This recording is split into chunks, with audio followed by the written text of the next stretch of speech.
Okay. Hello my dear friends and masters, welcome back to our channel oneness vegetarianism. నా పేరు స్వప్నేశ్వరి. ముందుగా మనందరి గురువు అయిన డాక్టర్ బ్రహ్మశ్రీ పితామహ పత్రి సారికి నా యొక్క అనంతకోటి ఆత్మ ప్రణామాలు.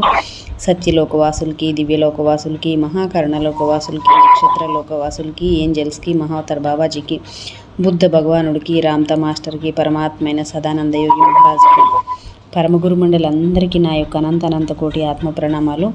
యాస్ట్రల్ మాస్టర్స్ అందరికీ పేరు పేరు స్వాగతం, సుస్వాగతం. Welcome masters, welcome. Thank you. అయితే ఈ వర్తమాన క్షణంలో నైష చైతన్యానికి, నా యొక్క స్వయానికి అనంతకోటి ఆత్మ ప్రణామాలు. మరి రోజులాగానే ఈరోజు కూడా మేడంకి సాదరంగా వెల్కమ్ చేసుకుందాం masters. Madam welcome. Welcome to our session. Over to you madam, Shanta madam. Thank you madam, thank you. ముందుగా మన గురువు గారైన బ్రహ్మర్షి పితామహ పత్రి సార్ గారికి, స్వర్ణమాల పత్రి మేడం గారికి నా ఇంతకోటి ఆత్మ ప్రణామాలు, కృతజ్ఞతలు తెలియజేసుకుంటున్నాను. అలాగే విశ్వంలోని గురువులందరికీ కూడా ఆత్మ ప్రణామాలు, కృతజ్ఞతలు, ధన్యవాదాలు తెలుపుకుంటూ నాకు జన్మనిచ్చిన తల్లిదండ్రులకు కృతజ్ఞతలు, ధన్యవాదాలు, ఆత్మ ప్రణామాలు తెలుపుకుంటూ స్వప్నేశ్వరి మేడం గారికి ఆత్మ ప్రణామాలు, కృతజ్ఞతలు తెలుపుకుంటున్నాను. అలాగే నాకు ఎంతగానో సహకరిస్తున్న నా కుటుంబ సభ్యులకు కూడా కృతజ్ఞతలు, ధన్యవాదాలు తెలుపుకుంటూ ప్రస్తుత వర్తమాన క్షణానికి, నా యొక్క స్వయానికి కూడా నేను కృతజ్ఞతలు తెలుపుకుంటున్నాను. Thank you. అయితే రోజులాగే ఈరోజు సీక్రెట్ డాక్ట్రిన్ అనే పుస్తకంలో చివరి భాగం చదువుకుంటున్నామంటే,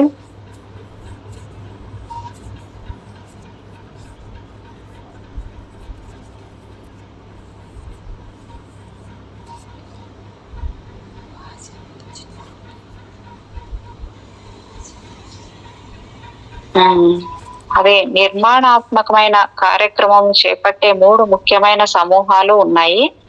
ప్రతి సమూహము 7 ఉప సమూహములుగా ఏర్పడతాయి. మొదటి సమూహము బ్రహ్మ మానస పుత్రులు, ఆది ఋషి ప్రజాపతులు. వీరు మండలములను నిర్మిస్తూ పునర్నిర్మిస్తూ ఉంటారు. 2వ సమూహము గ్రహ మాలికలను నిర్మించేవారు. 3వ సమూహము మానవ జాతి ఆదిశక్తులు. తూర్పున ఇంద్రుడు, పడమర వరుణుడు, దక్షిణమున యముడు, ఉత్తరమున కుబేరుడు. 6వ స్థితి ప్రపంచ నిర్మాణం యొక్క తదుపరి స్థాయిలను పరిణామ క్రమంలో ప్రపంచ తన 4వ కాలానికి ఎలా వచ్చిందో తెలుపును. మనము ప్రస్తుతం ఉన్న కాలాన్ని ఇది వివరిస్తుంది. కరుణ, జ్ఞానము అనే తల్లి యొక్క శక్తి వల్ల బ్రహ్మశక్తి ఉద్భవిస్తుంది. అనగా తల్లి, తండ్రి, కూతురు వారి వంశాంకురముల యొక్క శ్వాస వారి పుత్రులను అనంత లోయలలో నుండి బయటకు పిలిచి మన ప్రపంచపు భౌతిక స్వరూపాన్ని తయారు చేస్తారు.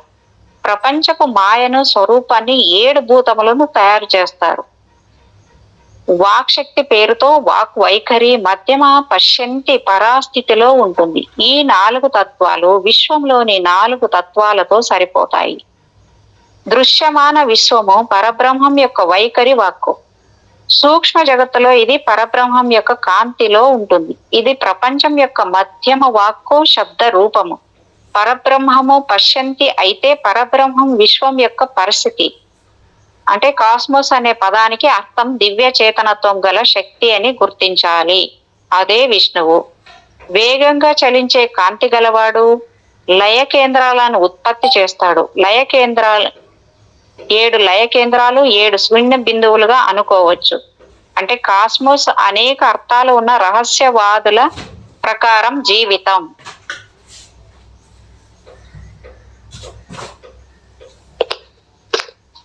ఒక సెకండ్ మేడం, ఫ్యాన్ వేసుకుంటాను, కొంచెం వేడిగా ఉంది. Okay madam.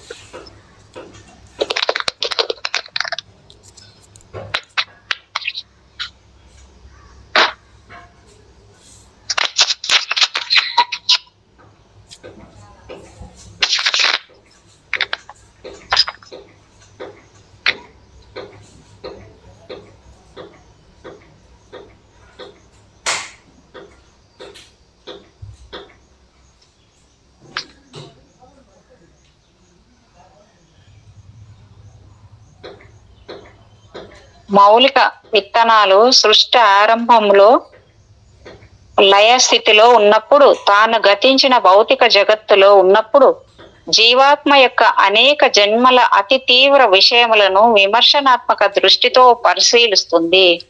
ప్రపంచంలో తనకున్న అనేక సంబంధ బాంధవ్యాలను విశ్వ ప్రణాళికకు ఎలా ఉపయోగించుకోవాలో గమనిస్తుంది. మొదట లయస్థితి నుండి శక్తి బహిర్గతమైనప్పుడు అది అరూప స్థితిలో ఉంటుంది, అనగా 0 స్థితిలో ఉంటుంది. తర్వాత ఆ అరూప స్థితి 2గా విడిపోయి శక్తి బహిర్గతం అవుతుంది. అటు తర్వాత 3వ శక్తి 2 నుండి 4గా విడిపోయి క్రమంగా 8, 16 ఈ విధముగా శివతత్వం నుండి శక్తి ప్రవాహం వ్యాపించి క్రమముగా 7 లోకాలలో అక్కడ అవసరమైన మూల కణాలు నిర్మితం అవుతాయి. ముడి సరుకు తయారవుతుంది. అప్పుడు ఆత్మ మరుగున పడుతుంది. ఈ విధముగా భూతములు సృష్టింపబడిన వాటికి నాయకుడిగా భూతనాథుడు ఉపాసింపబడతాడు. పై విధంగా నిర్మింపబడిన ముడి పదార్థాలతో 2వ శక్తి ప్రవాహమైన మనస్సు ఏర్పడి మాయను కలుగజేస్తుంది.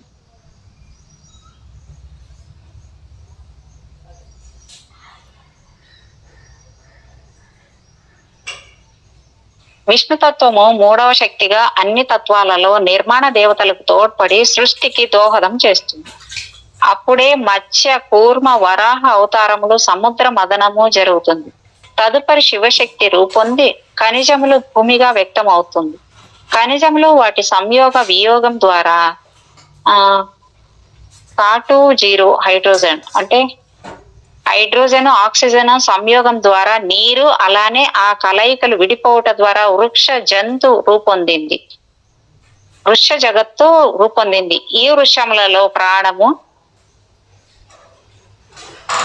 వృక్ష జగత్తు నుండి ఇంకొక మెట్టు ఎదిగి జంతు జగత్తు ఏర్పడింది. వృక్షములు స్థావరములు అనగా ఉన్న చోట నుండి కదలని స్థితి. జంతువులు అలా కాక భౌతిక శరీరం అదుపులోనికి వచ్చి ఎక్కడికి పడితే అక్కడికి వెళ్ళగలిగిన స్థితి. మానసిక అభివృద్ధి కొంచెం కొంచెం నేర్చుకుంటుంది, ఎరుక స్థితి అభివృద్ధి పరుచుకుంటుంది.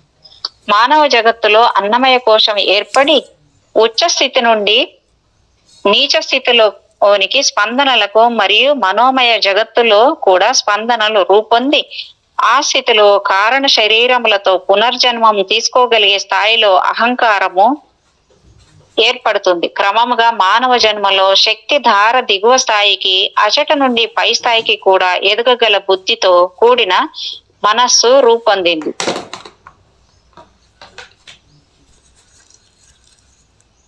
కోరికలతో కూడిన మానవుడు దిగువ స్థాయి ఆ విష్ణు మహేశ్వర అంశాలతో కూడిన పుత్రుడు దత్తాత్రేయ అవతారములు ఈ స్థితి వల్ల ఏర్పడింది. అందుకు ప్రతిరూపముగా సాయితత్వము ప్రచారంలోకి వచ్చింది. శ్రీ శంకర్లు ప్రక్రియ సాధన ద్వారా, శ్రీ అరవిందులు నిష్క్రియ సాధన ద్వారా, రామకృష్ణ పరమహంస సకల దేవతా శక్తులను సాధన చేసి అతి సమీపముగా అందుబాటులో ఉన్నత స్థాయికి తీసుకొని వచ్చాడు. వివేకానంద ఇంకా ఉన్నత స్థాయికి చేరి అద్వైత ప్రతిపాదన చేస్తూ కర్మయోగానికి ప్రాధాన్యతనిచ్చి మానవ సేవే మాధవ సేవ అనే మార్గం తెలియజేశాడు. అటు తర్వాత స్వామి దయానంద సరస్వతి గాయత్రి తరంగాల ద్వారా అగ్నిని ఉపయోగించి సంపూర్ణ మానసిక స్థలాన్ని మార్చే ప్రయత్నాలు చేశారు. గాయత్రి మంత్రోపాసకులు గాయత్రి ఉపాసన ద్వారా విశ్వ కుండలి జాగృత పరిచి క్రిందికి దింపారు. తదుపరి సాయి పద్ధతిలోని ధ్వని భస్మం కూడా అదే విధముగా అగ్ని స్పర్శ పొందిన పదార్థములు కనుకనే సాయి విభూతి. ఈ విధముగా గురువులందరూ వారి వారి స్థాయిలలో ఆనాటి దేశ కాల పరిస్థితులకు అనుగుణముగా మిగిలిన వారి ప్రయత్నాలకు తోడ్పడినారు. శిష్యులు వారి వారి గురువులు స్వభావమునకు అనుగుణముగా నడుచుకుంటూ ఏ కార్యాన్ని చేపట్టినా గుడ్డిగా అనుసరించకుండా తమ సాధనలో ధర్మ మార్గాన్ని అనుసరిస్తున్నారో లేదో గమనిస్తుండాలి. నేడు హ్యూమన్ రేస్ అందరి గురువుల పనిని అర్థం చేసుకొని శక్తిని పొంది గురువుల కార్యక్రమాలకు చేయూతనివ్వగలిగే స్థాయికి చేరింది. సృష్టిలో గడ్డిపోచతో జీవిస్తున్న మినుపురు పురుగైన సూర్యునికైనా పుట్టటము, పెరగటము, గిట్టటము ఒకే నియమం ప్రకారం జరుగుతాయి. పదార్థం, శక్తులు మారవు. పరిపూర్ణత వైపుకు సాగే ప్రయత్నము ప్రతి కొత్త అవతారంలోనూ జరుగుతుంది. మహాప్రళయంలో విభజన ఉన్న ప్రతిదీ గడ్డిపోచ నుండి దేవతల వరకు పూర్తిగా కొట్టుకుపోయారు. ఒకటే మిగిలింది. ఒక రాబోయే స్థితిలో మన పృథ్వీ యొక్క పరిణామ క్రమం మన గుప్త విద్యలో తెలుపబడుతుంది. ఇది ఆధునికులకు విచిత్రంగా అనిపించినా తెలుసుకొనవలసినదే. సౌరమండలం గురించి ఇక్కడ విశ్వం మొత్తము అనేక సౌర మండలాలతో నిర్మించబడింది. ఒక సౌర మండలాన్ని గూర్చి తెలుసుకుంటే పెరుగుదల తరుగుదలలో తప్ప మిగిలిన వాటిలో పెద్ద మార్పు ఉండదు.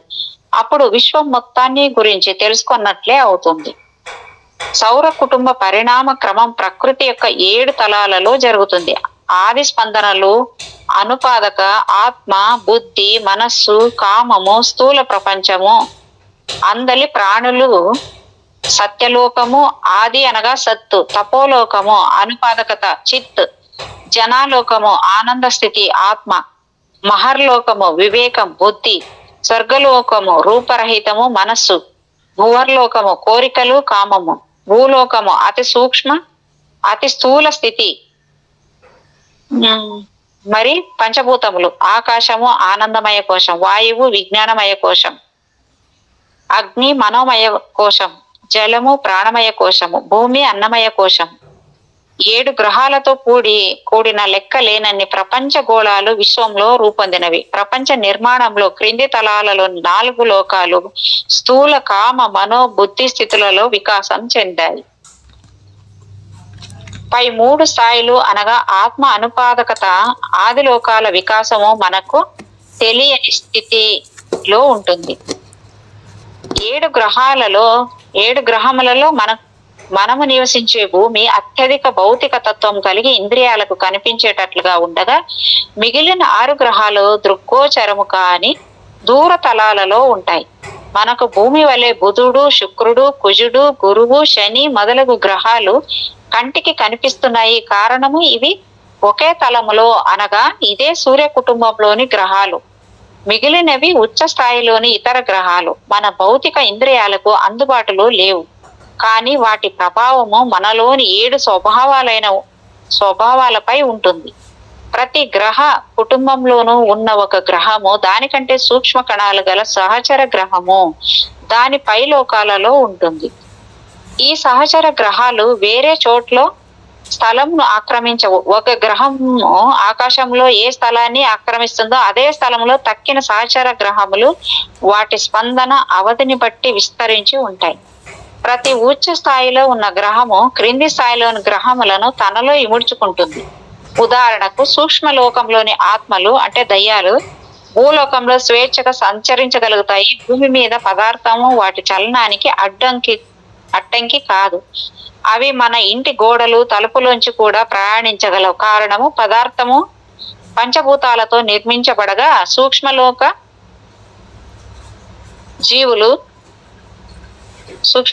జీవులవి అంటే దయ్యాలు భూతములే కలిగి ఉంటాయి. అగ్ని, వాయువు, ఆకాశము అలానే గ్రహాలు ఒకే ప్రదేశంలో తమ క్రింది తలాలలో సంచరించగలుగుతాయి. మన కలలు గనేటప్పుడు మన శరీరము స్థూల స్థితిలో అచటనే ఉంటుంది. కానీ మన సూక్ష్మ శరీరము సూక్ష్మలోకంలో విహరించగలుగుతుంది. మన శరీరంలో 5 భూతాలు ఉన్నాయి. భౌతికంగా కనిపిస్తున్న ఈ శరీరంలో నీరు, అగ్ని, వాయువు, ఆకాశం కూడా ఉన్నవి కదా. అలానే ఆకాశంలో అణువులు, పరిమాణువులు, కలాపములు, అష్టకలాపములు, ఆత్మ పరమాత్మ కూడా ఈ శరీరంలోనే ఉన్నవి కదా. అనగా ఈ శరీరము మొత్తములో 26 తత్వాలు ఇమిడి ఉన్నాయి. ఊర్ధ్వలోకాలు ఉన్నట్లే మన శరీరంలో అధోలోకాలు కూడా ఉన్నాయి. ఊర్ధ్వలోకాలు అధోలోకాలు ఏవంటే సత్యలోకము, పాతాళలోకము, తపోలోకము, మహాతలము, జనలోకము, తలాతలము, మహర్లోకము, రసాతలము, సువర్లోకము, సుతలము, భువర్లోకము, వితలము, భూలోకము, అతలము. భూగోళంలో గల పాతాళ లోకంలో శేషుడు చుట్టలు చుట్టుకొని వ్యాపించి ఉండను. అదే క్షీరసాగరంలో నారాయణుడు శేషతల్పంపై యోగ నిద్రలో ఉండి లోకపాలన చేస్తుంటాడు. అలానే ఉప్పు సముద్రము, సుర సముద్రము, నీటి సముద్రము మొదలగునవి. సాధారణంగా ఒక సూర్య కుటుంబంలో 7 గ్రహములు ఉన్నా మేడం ఏం మాట్లాడారా? లేదు మేడం, లేదు. ఓకే. సాధారణంగా ఒక సూర్య కుటుంబంలో 7 గ్రహములు ఉన్నా వాటిలో ఒకటి మాత్రమే సక్రియగా ఉండి మిగిలిన నిద్రాణ స్థితిలో ఉంటాయి. మొదట ఒక గ్రహము జాగృతమైన తన పరిధిలో జీవిత పరిమాణానికి తన వంతు పని పూర్తి చేస్తుంది, అది లయమవుతుంది. తర్వాత రెండవ గ్రహానికి తన చైతన్యాన్ని అందజేసి అది చైతన్యమగుటకు తోడ్పడుతుంది. అలానే రెండవది తన పని పూర్తి చేసి మూడవ గ్రహానికి, ఇలా ఒక్కొక్కప్పుడు ఒక్కొక్క గ్రహం మాత్రమే చైతన్యవంతమై మిగిలినవి నిద్రాణ స్థితిలో ఉంటాయి. మనం యోగ సాధన చేసేటప్పుడు మొదట మన భౌతిక శరీరము చైతన్యవంతమై అది మనలోని జలతత్వాన్ని మేల్కొల్పుతుంది. అప్పుడు జలతత్వము చైతన్యవంతమై అగ్నితత్వాన్ని, అలాగే వాయువు ఆకాశ తత్వాలు ఒకదాని తర్వాత ఒకటి చైతన్యమవుతాయి. ఆకాశంలోని అణువులు చైతన్యవంతమైన తర్వాత అవి పరమాణువులను క్రమంగా అష్టకలాపములను చైతన్యవంతం చేసి చివరికి తమ తమ చైతన్యములను బ్రహ్మంలో విలీనం చేయును. అది ఏ మోక్షము. మొదటి 3 స్థాయిలు ఆత్మస్థాయి. శృంఖలాలలో పూర్తి భౌతిక స్థాయిని సాధించి తదుపరి ఆత్మస్థాయికి చేరుకుంటుంది. ఆత్మ 00, బుద్ధి 17, అరూప 26, స్వరూప 35, కామ 4, స్థూల శరీరం పై వాటిలో 17 ఆత్మ పదార్థము, 26 బుద్ధి పదార్థము, 35 అరూప మనో పదార్థము, 4 స్వరూప పదార్థం. ఈ విధంగా 7 గ్రహాలు ఏర్పడతాయి. ఆత్మస్థితిలో మొదలై శృంఖలాలు క్రమముగా మార్పు చెందుతూ చివరికి ఆత్మస్థితిలోకి చేరవలసిందే అని గ్రహించాలి. 1 నుండి 5 తలములలో బుద్ధి, మనస్సు, కామ, స్థూల మొత్తము 49 గ్రహకాలములలో 24 గ్రహములలో మానసిక స్థాయిలో వికాసము క్రమముగా జరుగుతుంది. ఈ మనోమయ తలము 2 భాగములుగా విభజించబడింది. 7 గ్రహాల కాలము ఒక పరిభ్రమణం, 49 గ్రహాల 9 పరిభ్రమణములు. మొదటి 3 శృంఖలలో ఆత్మ లేక జీవితం పదార్థంలోని క్రిందికి దిగుతుంది. ఈ కాలంలో పదార్థం మీద తన అత్యధికతను చూపిస్తుంది.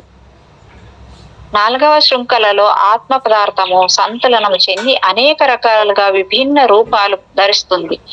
ప్రతి మానవ శరీరంలో ఇది జరుగుట గమనించాలి. చివరి 3 శృంఖలాలలో 5, 6, 7 ఆత్మ ఆరోహణ మార్గంలో తన ఆధిక్యతను పదార్థం మీద స్థాపించుకుంటుంది.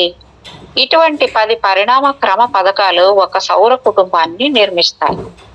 ఒక పరిణామ క్రమంలో 49 గ్రహాలు ఉన్న 7 గ్రహాలు మాత్రమే సక్రియంగా ఉంటాయి. మన ప్రస్తుత సౌర కుటుంబంలో 10 పరిణామ క్రమ పథకాలు, వాటికి భౌతిక స్థాయిలో ఉన్న గ్రహాలు అంటే 1 వల్కసు, 2 శుక్ర, 3 పృథ్వీ, 4 గురు, 5 శని, 6 యురేనస్, 7 నెప్ట్యూన్. మొత్తం సౌర కుటుంబమును తన పరిణామ క్రమంలో 70 గ్రహాలతో కలిపి చూస్తే ఒక విచ్చుకున్న పద్మం వలె కనిపిస్తుంది. ప్రకృతిలో 4వ స్థాయిలో నాగరికత, జ్ఞానము అతి ఉచ్చ స్థితిలో ఉన్నది. మానవ జాతి 2 విపరీత దిశలలో విభజింపబడింది, సవ్య మార్గము, అపసవ్య మార్గం. అధో స్థితిలో ఉన్న గ్రహాలు ఉచ్చ స్థితిలోని గ్రహాలు అధో స్థితికి మారుతూనే ఉన్నాయి. శబ్దము ఆకాశము యొక్క లక్షణము, అది వాయువును సృష్టిస్తుంది. దాని లక్షణము స్పర్శ, అది ఘర్షణ వల్ల కాంతిని, రంగును సృష్టిస్తుంది. అదే అగ్ని చల్లబడి నీరుగా, నీరు ఇంకా చల్లబడి పదార్థముగా, అలా పంచభూతాలు ఏర్పడినాయి. మనము ప్రస్తుతము 4వ స్థితిలో 4వ పరిభ్రమణములో ఉన్నాము. తర్వాత ఇంకా 3 పరిభ్రమణలు సాధించాలి. ఆ స్థితిలో భూత, భవిష్యత్తు, వర్తమాన కాలాలను తెలుసుకుంటారు. 5వ స్థితిలో అచడగల యోగికి 6, 7వ స్థితిలోకి చేరగల స్థితి లభిస్తుంది.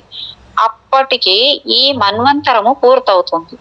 ఒకే మహాగురువు యొక్క ఆధ్వర్యంలో అనేక మంది గురువులు, శిష్యకులు మానవ జాతికి మార్గదర్శకులు అయ్యారు. మహాగురువు స్వయముగా పొందవలసినది ఏమీ లేదు. అయినప్పటికీ తాను ఎన్నుకోబడ్డ కొందరికి సహాయపడుటకు మహాయజ్ఞము ఈ మన్వంతరమునకు వరకు కొనసాగించవలసి ఉంటుంది.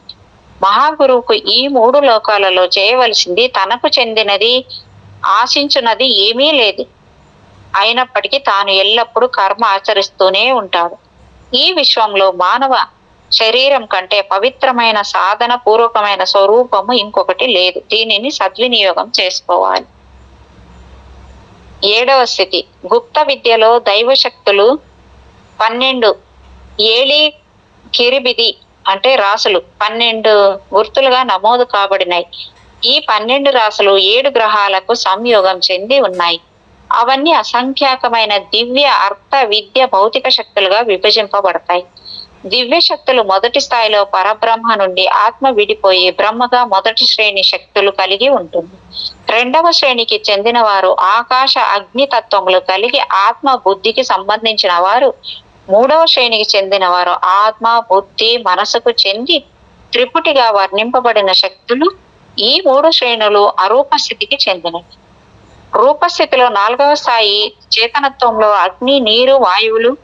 ఈ 3 పృథ్వీ తత్వమునకు చెందినవి కావు, కానీ వాటి యొక్క తన్మాత్రలు అంటే 5వ శ్రేణి చేతనత్వంలో అలా చాలా రహస్యమైన మానవుని వ్యక్తపరుస్తుంది. ఇది మనస్సు యొక్క చేతనత్వం. 6వ శ్రేణిలో మనిషికి క్రింద శ్రేణికి చెందిన ప్రకృతి దేవతలు భూతములు మొదలగినవి. ఈ విధముగా జీవన ప్రవాహము వివిధ స్థాయిలలో క్రిందికి దిగుతుంది. ఒకే ఆత్మ అనేక జన్మలు తీసుకొని వ్యవహరించుట జరుగుతుంది. పరిణామ క్రమంలో మొదటిది ఖనిజము, 2వది వృక్షజాతి, 3వది జంతుజాతి, 4వది మనిషి. మనస్సు మనిషికి ప్రత్యేకంగా ఇయ్యబడుతుంది. మనస్సు తర్వాత బుద్ధి. మనిషికి కలిగిన ఆత్మను తెలుసుకొనుటకు మార్గము ఏర్పడుతుంది. ఇవన్నీ గుప్త విద్య యొక్క 2వ భాగంలో వివరంగా తెలుపబడినాయి. ఏ విధంగా ఒకే చంద్రుడు అనేక తరంగాలలో ప్రతిబింబిస్తాడో అలానే ఒకే పరమాత్మ అన్ని శరీరాలలో ప్రతిబింబిస్తుంది. ప్రస్తుత పరిణామ దిశకు వస్తే 7 పరిభ్రమణాలలో మొదటిదైన ఖనిజ జగత్తు, 2వదైన వృక్ష జగత్తు, 3వదైన జంతు జగత్తు, 4వదైన మానవుడు అనగా పురుషుడు ప్రకృతి మీద అధికారం సంపాదిస్తుంది. భూమి పరిణామ క్రమంలో పృథ్వీ సూక్ష్మ కణాలతో నిర్మింపబడి ఉన్నత మార్గంలోకి వెలువడింది. భూమి మొదటి పరిభ్రమణములో ఆకాశభూతాన్ని తయారు చేసింది. 2వ పరిభ్రమణంలో అగ్ని భూమి కలిసి పరిస్థితులకు తగిన జీవులను తయారు చేసింది.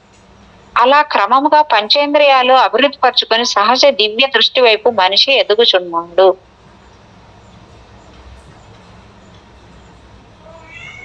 మొదటి ఈ పరిణామ దిశలో దివ్య శక్తులు జంతువులు మొదలగునవి ఏర్పడినవి. 2వ స్థాయిలో భౌతికత పెంపొందింది. 3వ పరిభ్రమణములో మానవ జాతి రూపొందింది. అప్పుడే జలమును దాని తత్వమును గూర్చి మానవుడు గ్రహించగలిగాడు. ఈ తత్వం మొదట అతి సూక్ష్మ కణాలతో లక్షణాలతో ఉండేది. 4వ పరిణామ దశలో అరూప స్థితిలో ఉన్న మానవుడు క్రింది స్థాయిలో స్వరూప స్థాయికి దిగినప్పుడు అప్పటి వరకు అతనికున్న అతీంద్రియ శక్తులు కోల్పోయాడు. నిశ్శబ్దం అనగా కన్ను చూడలేనిది, చెవి వినలేనిది. 5వ పరిణామంలో ఆకాశం ఒక తత్వంలాగా రూపొందింది. దాని శరీరము ఒక వాహనముగా మారింది. వైజ్ఞానికుల పరిశోధన ప్రకారము మనము అనేక జీవరాశుల మధ్య జీవిస్తున్నాం. ప్రకృతిలోని ప్రతి కణము 2 లక్షణాలు కలిగి ఉంది. జీవాన్ని ఇచ్చేది, జీవాన్ని తీసుకునేది. ఈ రెండింటి మధ్య ఏర్పడిన అనేక సంఘటనలు విఘటనలు ఇచ్చేవి తీసుకునేవి వలన సృష్టి నిర్మించబడుతుంది. ప్రాణశక్తులు తమ పనులను నియమబద్ధముగా కొనసాగించుటకు తోడ్పడుతుంది.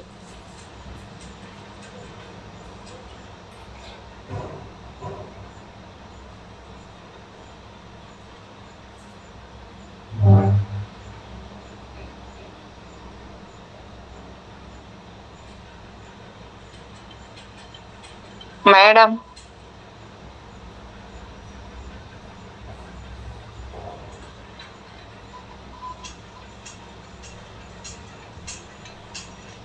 మేడం స్వప్న మేడం